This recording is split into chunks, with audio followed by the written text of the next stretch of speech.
बगिया लगाए कवन फल मिली है, बगिया लगाए कवन फल मिली है।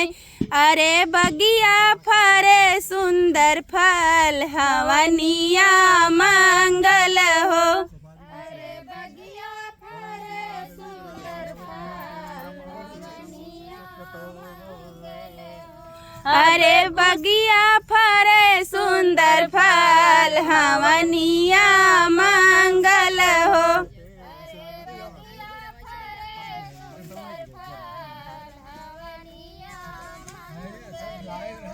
अब कुशल करो भगवान हवनिया